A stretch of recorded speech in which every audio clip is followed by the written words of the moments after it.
오늘은 최고로 가치 있는 성도라는 제목으로 말씀을 나누고자 합니다. 사람이든 물품이든 가치가 높아야지만이 가격이 비싸고 또 귀한 취급을 받게 되는 겁니다. 그러나 가치가 없으면 가격도 나가지도 않고요.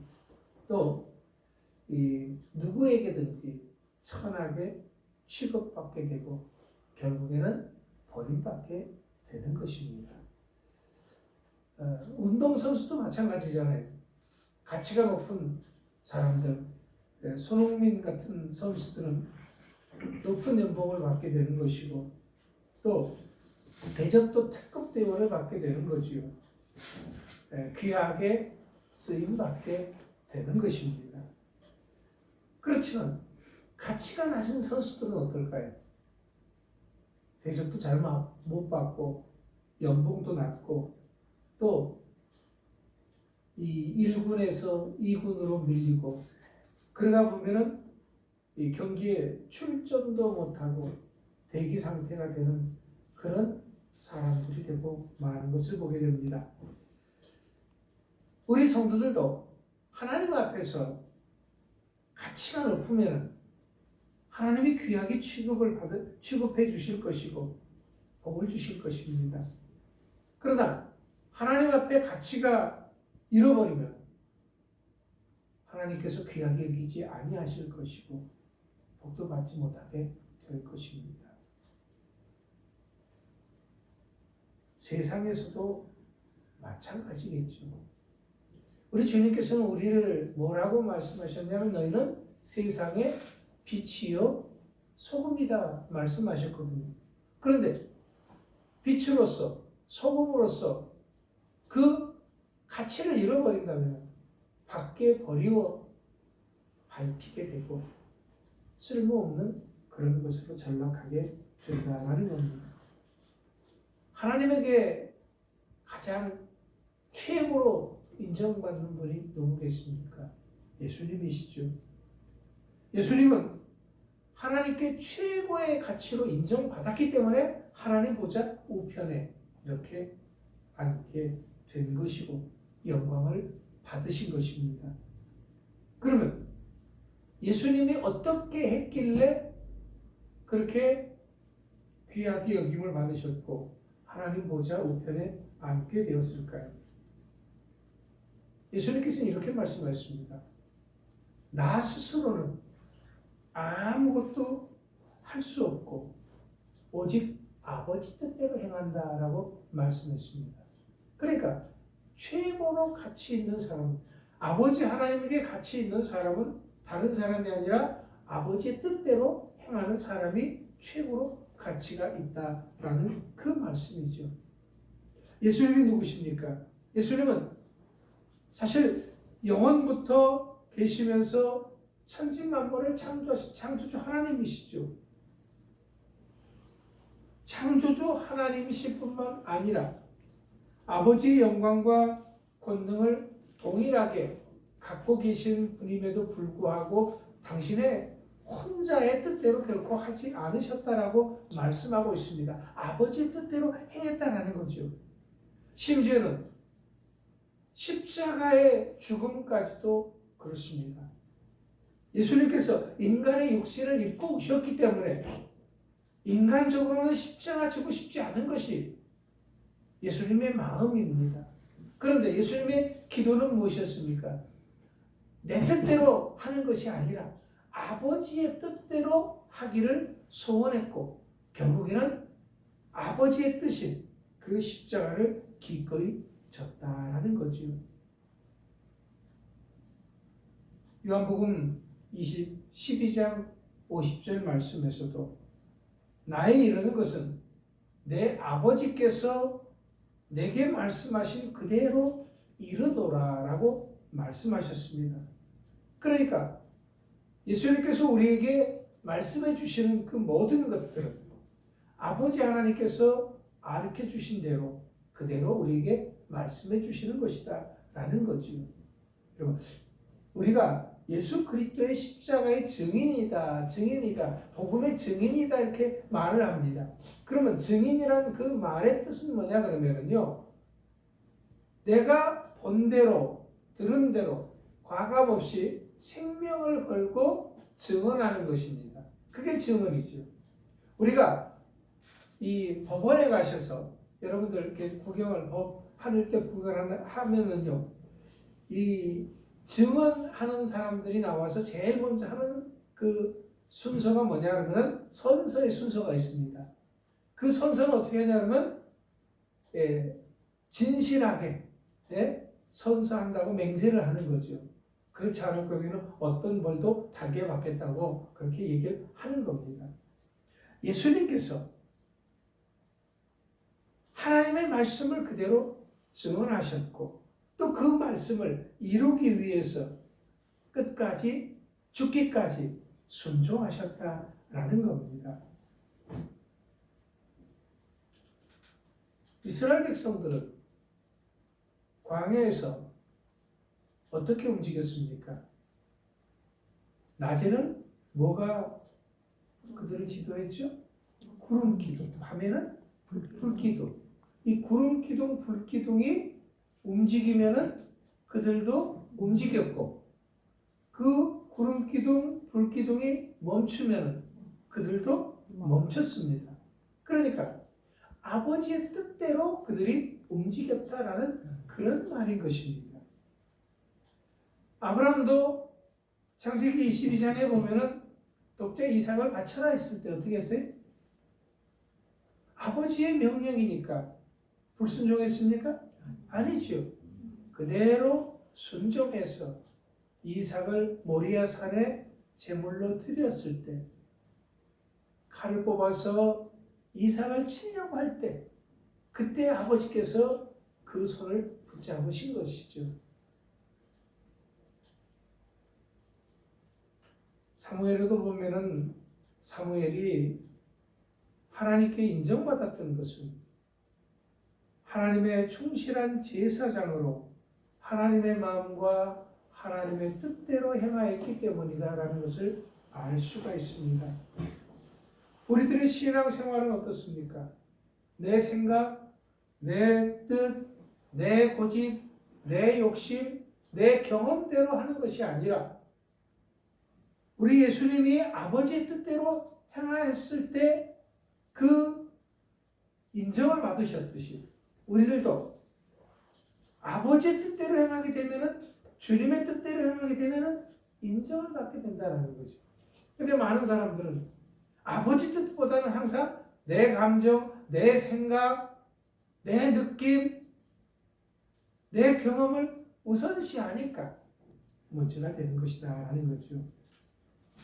자, 그렇다면 왜 예수님께서는 아버지의 영광과 권능이 그렇게 동일하신 분임에도 불구하고 자기 생각대로 하지 않고 아버지의 말씀대로 순종했느냐라는 겁니다. 왜 그랬을까요? 그거는요, 하나님이 바로 예수의 머리가 되셨기 때문에 그렇다라는 겁니다. 몸은 머리의 지령을 받게 되어 있습니다. 예수 그리스도가 우리의 머리고 우리는 그 몸의 지체들이다라고 했습니다. 마찬가지로 주님도 하나님이 머리셨고 주님은 지체와 같았다라는 거죠. 그래서 하나님의 말씀을 따라 움직였다라는 겁니다. 이것은 우리들도 주님의 말씀을 따라 움직여야 한다라고 하는 것을 알려주고 있는 것입니다. 왜 예수님께서 내 생각은 버리고 아버지 뜻대로 행하였느냐? 아버지 하나님과 하나셨기 때문에 그렇습니다. 자, 몸이 하나인데 생각이 둘이면 안 되지요. 다윗은 하나님 마음에 합한 자다라고 하는 인정을 받았습니다. 물론 다윗이 100% 다 잘할 수는 없는 거예요. 그렇지만 어떻게든지 다윗은 하나님의 뜻대로 하려고 무척이나 애를 썼던 사람이다라는 거죠. 그래서 하나님께 인정을 받았던 겁니다. 우리들도 어떻게 해야 됩니까? 어떻게 하든지 내 생각, 내 뜻 내려놓고 하나님의 뜻대로 행하려고 할 때 우리도 하나님께 인정을 받게 되는 것입니다. 예수님은 성부, 성자, 성령 삼위일체 하나님이셨다라는 거죠. 우리들도 요한복음 17장 22절에 보면은 우리가 하나 된 것 같이 저희가 하나 되게 하려 함이라 이렇게 말씀하셨습니다. 그러니까 예수님께서 성부, 성자, 성령이 하나 되셨듯이 우리들도 그 안에서 하나님과 하나 되게 하기 위해서 우리에게 말씀하신다라는 겁니다. 그래서 우리들도 하나 된 사람이라고 한다면 성령과 하나 된 성령이 이미 우리를 몸을 성전 삼고 우리 안에 거하신다 그랬거든요. 성령과 우리가 하나라고 한다면 성령의 뜻대로 행하는 자가 되어져야 한다라는 겁니다. 그렇다면 예수님께서 이렇게 하나님의 뜻대로 행하였을 때 결과가 뭡니까? 하나님의 뜻대로 행하면요 죄를 짓지 않게 되는 거지. 말씀대로 사는 사람이 죄 지을 수는 없는 겁니다. 뿐만 아니라 말씀대로 살게 되면은요 하나님과 하나 돼서 행하게 되면은 그걸 하나님이 기뻐하시는 거죠. 하나님의 기쁨이 되는 거죠. 그렇게 하는 것이 의로움이다라고 또 성경은 우리들에게 말씀하고 있습니다. 나를 보내신 이의 뜻대로 하려는 그것이기 때문에 예수님이 하시는 그 모든 것들은 의롭다라고 말씀하십니다.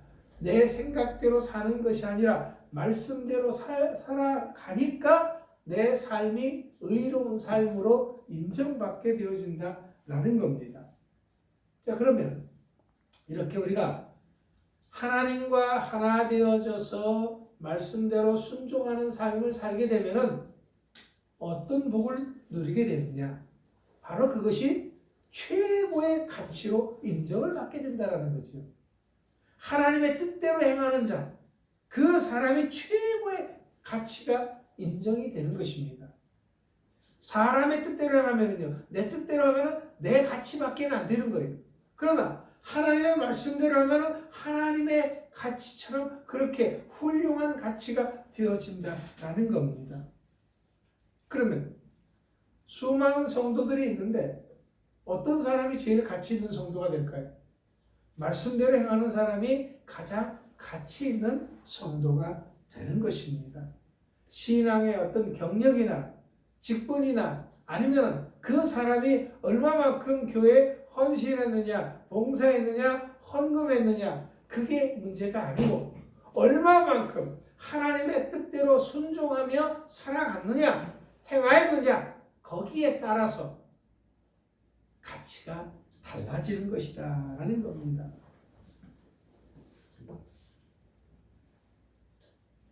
어떤 교회가 하나님 앞에 큰 교회일까요? 건물이 큰 교회가 하나님 앞에 큰 교회일까요?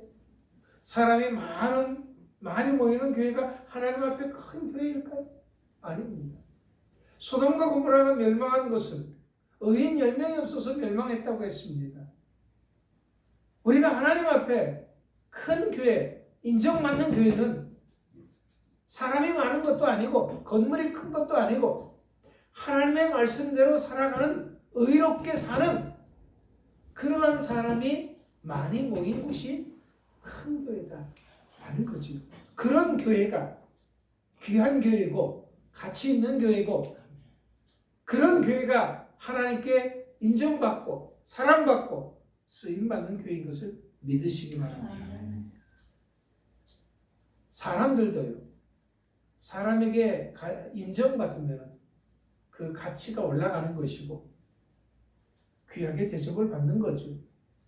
우리가 하나님의 말씀대로 살아가게 되면은 하나님의 사람으로 인정받게 되고 하나님의 사람으로 인정받으면 우리는 귀하게 여김을 받게 되는 것입니다. 어떻게 살아가야 될까요? 참 요즘처럼 우리가 살기 어려운 시대입니다. 참 말씀대로 산다는 것이 너무나도 힘든 시대에 우리가 살아가고 있어요. 그러나 이런 시대일수록 하나님께서 이제 찾으시는 사람과 하나님이 제껴놓은 사람하고는 구별이 되어진다는 거예요. 진짜 믿음의 사람은 어떨 때 나타납니까? 어려울 때, 힘들 때, 환난의 시기에 옥석이 가려지게 된다라는 거죠. 그래서 주님께서도 마지막 때 키질을 한다 그랬습니다. 키질을 하게 되면 쭉정이는 바깥으로 갈 것이고 알곡은 안으로 들어오게 되어 있는 거죠. 그럼 이런 알곡 신자들, 이런 환난의 때, 이런 시험의 때, 이런 어려움의 때 진짜 하나님의 말씀대로 사는 알곡 신자들이 드러나게 되어진다는 거예요. 예배가 안 드려지고, 그래서 우리가 말씀을 들어야 사는 사람인데 하나님께 예배하는 자를 찾으신다 그러는데 우리는 교회는 믿음의 사람들이 모여서 예배해야 하는 그런데 이것이 어려워지는 상황입니다. 이러한 때 내가 어디에 있든지 간에 내 믿음을 굳게 지켜야 됩니다. 우리는 같은 시간에 내가 어디 있든지 모여서 예배 드려야 되는데 과연 그게 제대로 되어지느냐라는 것이 문제입니다. 정말 우리가 엄청난 의지가 없으면 해이해지기 쉽다라는 거예요. 이렇게 한 번, 두 번 가다 보면 내 신앙은 어느 사이인가 빛바랜 신앙이 되어지고 하나님 앞에 인정받기가 어려워지게 된다는 겁니다.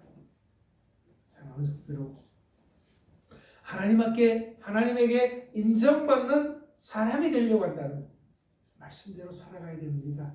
끝까지 주님 말씀 붙잡고 하나님 앞에 사랑받는 성도로서 우뚝 서고 인정받는 성도로서 우뚝 서서 참으로 귀한 가치 있는 성도로 살아갈 수 있게 되기를 주의 이름으로 축원합니다. 기도하겠습니다.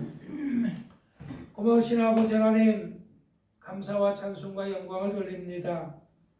가치 있는 성도, 말씀대로 사는 성도인 줄 믿습니다. 아멘. 끝까지 주님 은혜 가운데 우리가 살아갈 수 있도록 힘주시고 능력을 다하여 주시옵소서. 아멘. 이 어려움 때 끝까지 우리가 말씀 가운데 서게 도와주시고 예배에 열심을 내게 도와주시고 더욱더 주님을 기뻐하고 찬송하고 주님 기뻐하는 삶을 살아갈 수 있는 우리가 되게 하여 주시옵소서. 아멘. 예수님의 이름으로 감사하며 기도합나이다. 아멘. 아멘. 하늘에 계신 우리 아버지